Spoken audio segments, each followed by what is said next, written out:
7. News Talk Weather. Thanks to the AA. For our lowest car insurance price guaranteed, go online to the aa.ie. Showers will largely die off in the east tonight, but they will continue to affect western counties. Some of those will turn thundery with hail and temperatures as low as 1 degree overnight. And now you're up to date on News Talk. The Newsround on Off the Ball. With Gilette, we don't just play the game, we change it. Gilette, made of what matters. This is News Talk. Hello there, welcome along to Wednesday evenings Off the Ball. Joe Molloy with you between now and 10 o'clock. Coming up, Simon Zebo has a European final to look forward to in just over 2 weeks' time. We're going to chat to him about Racing's win over Saracens and plenty more besides on and off the pitch. The Dundalk manager, Filippo Giovagnoli, described the job as a kamikaze mission once upon a time. He could well end up in the Europa League group stages come tomorrow night. We have been chatting to him. That is on the way this hour. Sorcha Tiernan, Irish Basketball International, as the sport returns at last. And Dermot Corrigan as well on the football show. Ronald Koeman is realising that life with a still very upset Lionel Messi will be no picnic. 53106, the text number. We're at Off the Ball on Twitter. Nathan Murphy is there. Hello. Evening, Joe. And as ever, Richie McCormack. Hello. Joe, old buddy, old pal, how are you? I am very well. How are you? You were in rare form yesterday, I felt. Oh, I was in great form. Indeed. So, we'll move on. We'll move on. I mean, they say, I mean, if Biden Trump hadn't come along, Richie, we'd still be topic A right now. If only we were as coherent. Yeah. Did anyone watch much of it? No, I don't watch. I had a bad feeling against Klopp because I have 20 minutes prepared. Keane Klopp we've covered in excruciating detail. We're talking Biden Trump, which is, to be fair, been covered a lot in the last 24 hours or so. I watched about an hour and a half of it early this morning.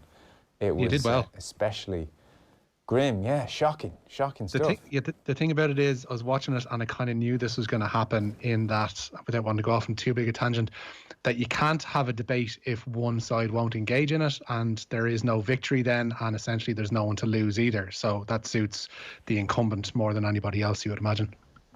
Yeah. And, I mean, it's hard to know. I mean, he was clearly decided to go on the attack. You know, I need to shake things up. I'm losing this election. I've got to almost go for broke a little bit here. But even... It was interesting, one of his advisors who had helped prepare him for the debate, I mean, to what extent he's listening to anyone, who knows? But even he was on TV afterwards and he said that Donald Trump was way too hot, was the phrase he used. He came in way too hot. And there were just so many moments where you're thinking he's damaging himself at this stage. Even the American public, hardened to his madness, must be seeing it in full technicolor here. Like, there was a point in the COVID chat where Biden is making his pre-prepared 2-minute, decimation of Trump's response to the COVID situation, and somewhere in the midst of it all, he used the word smart or smarter. If Trump had been smarter, or it wasn't a smart response. It was a blink and you'll miss it kind of phrase.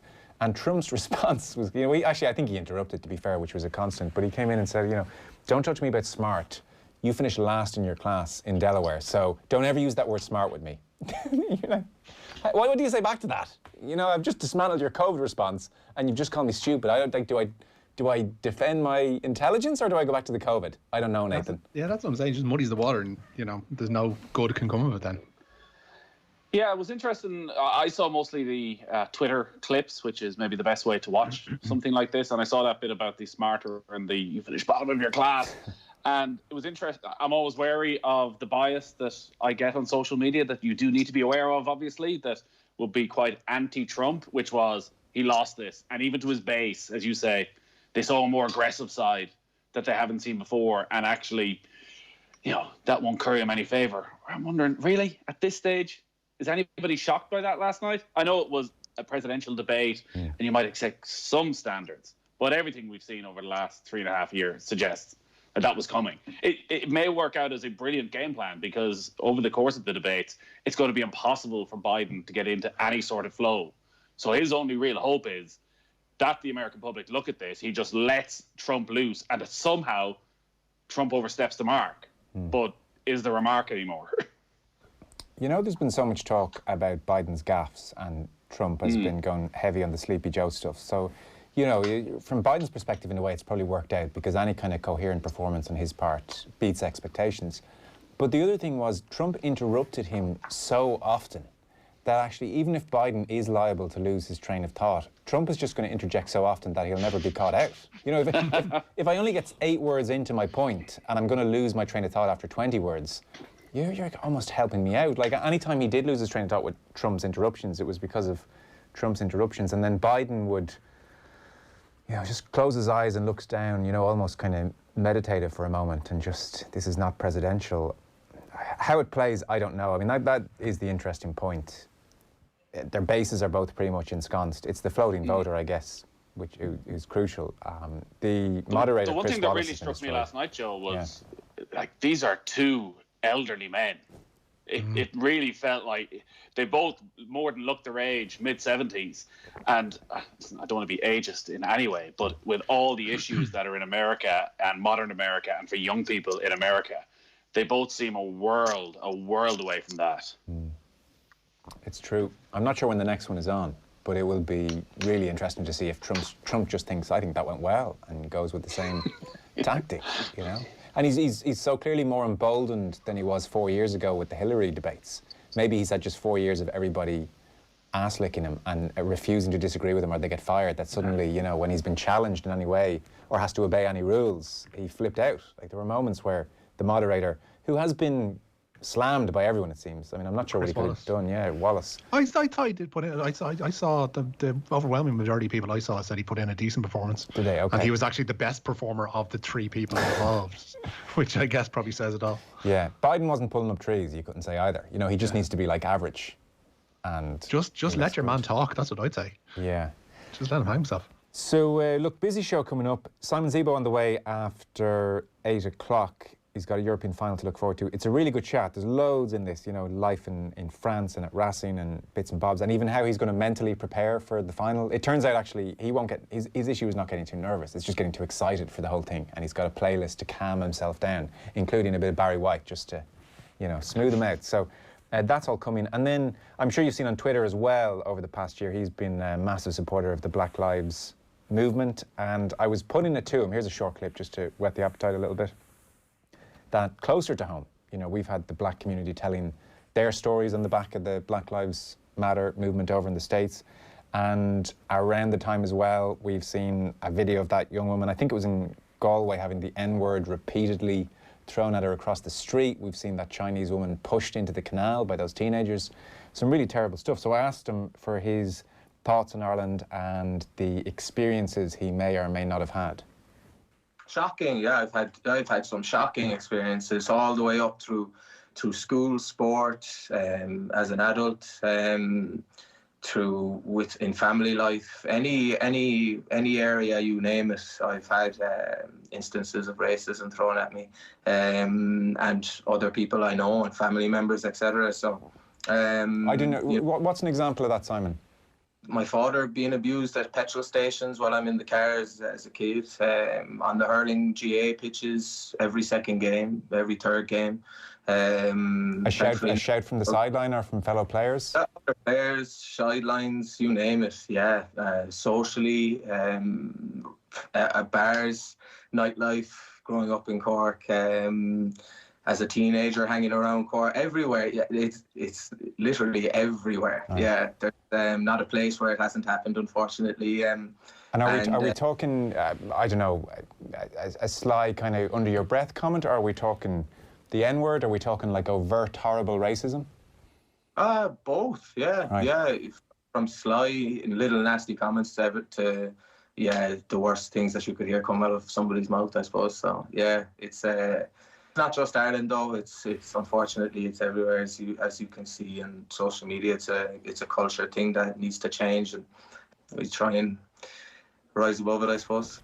Simon Zebo on the way after 8 o'clock. Before that, Nathan, we will have Filippo Giovannioli coming your way. He arrived for what he thought was a kamikaze mission, and it's hard to think of like a better chance or opportunity that's been presented before an Irish League of Ireland team to get into the group stages proper of a European competition.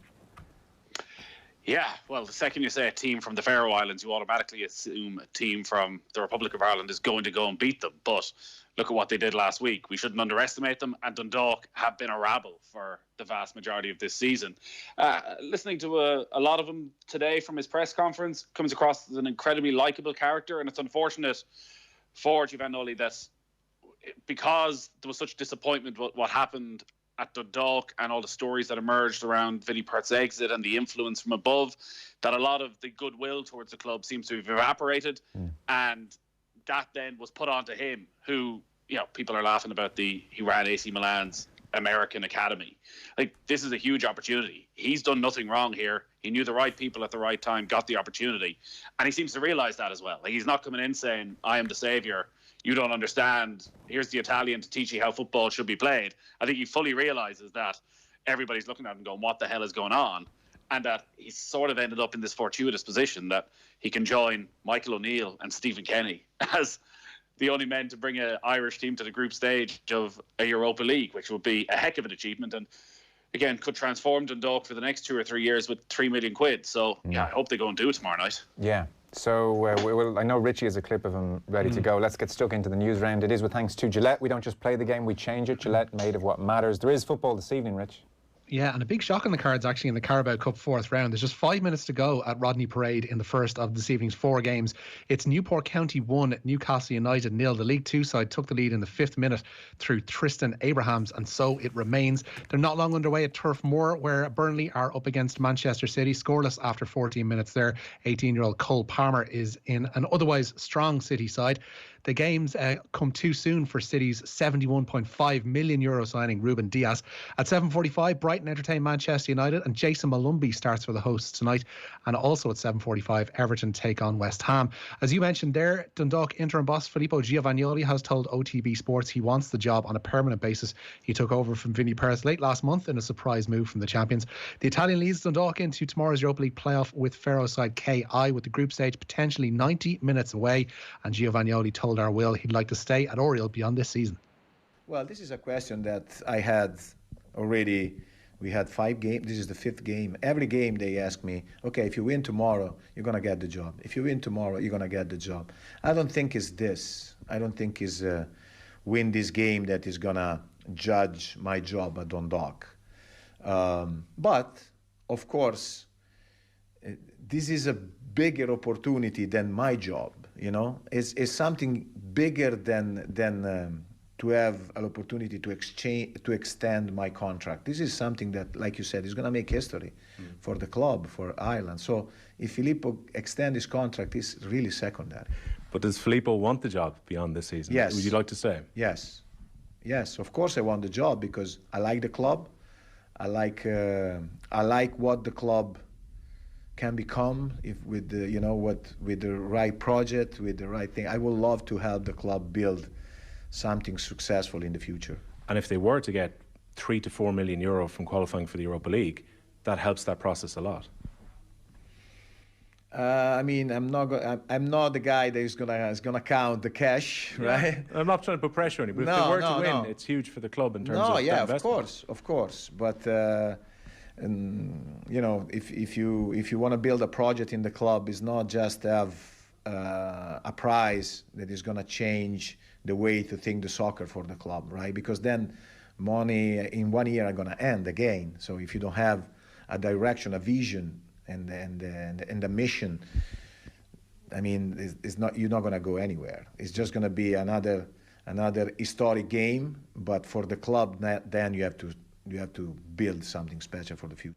Filippo Giovagnoli, for referring to himself as Filippo in the third person. The third person, beautiful. It's beautiful. And the fact that it's Filippo, it's not just like, oh, Dave wants what's best for Dave. It's Filippo wants to sign the contract for Filippo. You're like, yes, he does. And then so likeable. Will beautifully going, but what does Filippo want?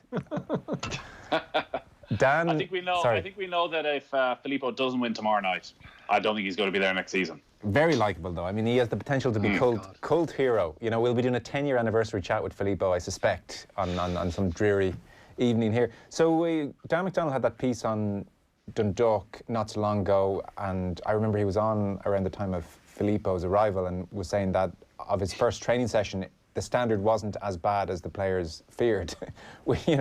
I was fearing the worst, I suspect. I guess we're not going to fully know the extent of his abilities, Nathan, until he goes and the players are that bit freer to talk. I don't actually know, are they rating his work at the moment or not? No, I think in the midst of this, they'd be very foolish to come out and be overly critical. It's not really the players' jobs right now to come out and hammer the man in possession, especially when they have this Europa League campaign. But I'm sure there will be many stories of what's gone on behind the scenes in Dundalk once all of this is done and dusted and players start to move away, as you say, which by all accounts, considering the contract situation for some of them, if they weren't to win tomorrow night, could be any number of players at the end of this season. But if they win, like, you look at the teams that are in that Europa League, and Spurs going to be in there, Leicester are in there. The opportunities, again, we're into that shame there might be nobody at these matches, but the opportunities for the Dundalk players to put a gloss on a pretty shocking season is huge. You like saying his name a lot. Wow. You say his name in very, as if you know each other well. You feel like you're his friend. I mean, I like picturing Filippo waving 3 million quid around, with a kind of medallion on and a few, some champagne. This is the kind of personality I want to hang out with. I'd say Filippo's rare crack on a night out. Filippo is great crack on a night out. Yeah. I'm almost certain. So he's coming at 7:30. Will was talking to him at the Aviva. God, I almost got a tinge of melancholy or homesick seeing the Aviva press box there, watching the video. It's been a while.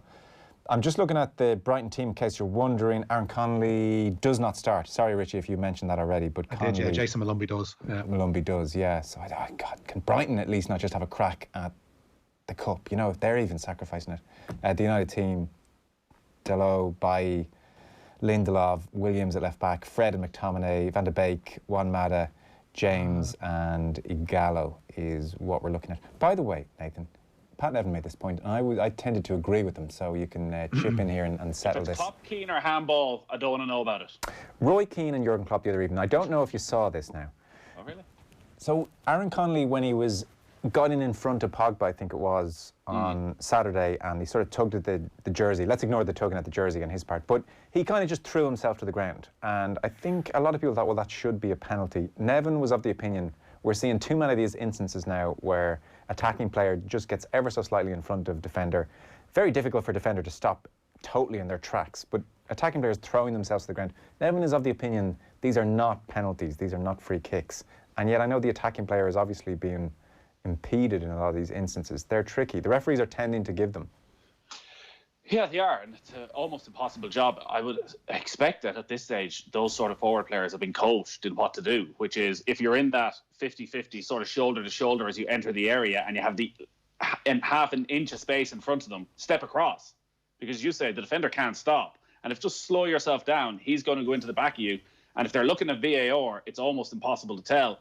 Like, I watched that back 10 times on Saturday and still couldn't decide. I almost felt it should have been a penalty because forwards always get it. They always get that decision. And if he doesn't go down, is he getting to the ball first? But I think the referee looked at that one in particular, and Connolly didn't help himself during that match because there was 2 or 3 occasions where he just threw himself to the floor.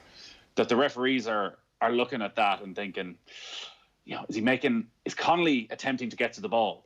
I don't think so. I think he'd given up on getting the ball. I think the only thing that was in his mind was, I'm going down here, regardless of how much contact there is. But what's a defender to do in that scenario? What's Pogba to do? It's really tough. And Connolly, actually, he could do himself some favours over the next 18 months if he was less inclined to go to ground. I mean, if he gets a reputation as a diver at his age, that'll count against him for the next 10 years, and some of them were absolutely dives. Yeah, and I was surprised he didn't get hammered for it during the commentary in the post-match. He was getting praised for getting in behind the United defence time and time again and showing his speed. You just want him to show a bit more confidence in himself at times, and he's still very young. He comes across as being very raw still when you watch him in terms of his movement and technically and trying to get into the right place at the right time. So it seems as though his use at the moment for Brighton is just that sheer speed of knowing when to make that run in behind. But I still think he has a good bit to go to get to the level we probably hope he gets to. But again, he's still a kid. He's had 10 starts. But if you have that in your locker, you are going to win a lot of penalties. Yeah, for sure. Wrong. It was on Fox that Biden interrupted Trump twice as much. It was checked. Get facts correct. You guys are CNN radio. I find that really hard to believe. Like, that was not the experience of watching the whole thing, and I have watched pretty much the whole thing. Like, even Wallace said at one point, you both need to stop interrupting. And Trump naturally said, I'll stop if he stops. And Wallace said, well, to be honest, I'm talking about you. You know, you're doing it far more than him. So maybe Fox have checked interruptions and called certain things interruptions and certain things not interruptions. It was 1,000% more on Trump's part. I can't believe Fox News have come down on the side of Trump. That's just unprecedented. There is that too. I don't have Fox. I don't get to watch it. You know, it's for gone 45 from minutes. the EPG, I think. It used to be on Sky, and I don't know if it's there anymore. I think I've gotten rid of it. I would quite like to watch it, just for interest's sake. The debate next week is Harris versus Pence. She will mop the floor of them, says Gary in Newcastle. I mean, she really would. The man is an idiot. She could destroy I was just going to say. He's a real idiot. Sure, Duffer was forever kneeling over on the pitch and nobody holds it against him, says Viv. I know, but like, we celebrate the dive against Spain as one of the great moments. Yeah, and here, why not? But from Aaron Connolly's point of view, it just takes one match, and it could have been the last day, as you say. Suddenly this becomes his thing. This is all people talk about when they're referencing Aaron Connolly, is that he dives. Yeah. So, and also, on a couple of those occasions, he didn't need to. He'd done his job. He got in behind. Look up, pick out a pass. Yeah. Now, if he does it against Slovakia next Thursday, that's brilliant. fine. Yeah. Well, look, if you're good at diving, God bless you, go for it. But when VAR is there, you need to be careful, especially when you're young and coming through. Like, by the end, you had to almost take off Robert Pires' head for him to win a penalty because he. But is that a dive? Is the first one a dive? Because I think the latter couple were where we were down by the byline. Is the Pogba one a dive, or is it just a passage of play where it's part of the game? You're waiting for the contact? Yeah, I did think there was contact. There was some contact. I did think he was really looking to go down. You know, that was my sense of it. But there was a degree, like, you're moving at high speeds, it doesn't take much, and you're crossing, you're going to cross each other. It doesn't take much to go down, but it did look like he was very keen to and was going down first. So let's keep moving then. Gareth Bale news. Yeah, he's going to miss next month's Nations League games with the Republic of Ireland and Bulgaria. He's been left out of the Wales squad with a knee injury. Aaron Ramsey has been recalled ahead of their friendly with England and those two Nations League games. And Tottenham manager Jose Mourinho has given an update on Bale's possible return. It looks like his decision is not to bring him to the national team. In fact, he's not ready to play. He couldn't play for them. But to be there and lose the work that he can do with us will be very important for the player. And when I say the player belongs to Tottenham, the player belongs to the Welsh national team. And it looks like he's going to have this opportunity to work specifically and to be back in good conditions. Okay. Matt Doherty's been talking. Yeah, he's been saying that he's enjoying life under his new manager, Jose Mourinho at Spurs. The Republic of Ireland international has had to acclimatise to playing as part of a back four this season for both club and country, and the former Wolves man says that and wing-back are more different than people may realise. I think I realised once I went into a back four consistently since the start of the season that you just don't actually have to do as much defending as a wing-back. So look, it's for me going into a back four, it's definitely tougher. It's something I have to, which I am actually I'm getting used to and improving with each game. So the differences are there mostly defensively. I'm still able to get in back posts and stuff. I'm still able to go forward.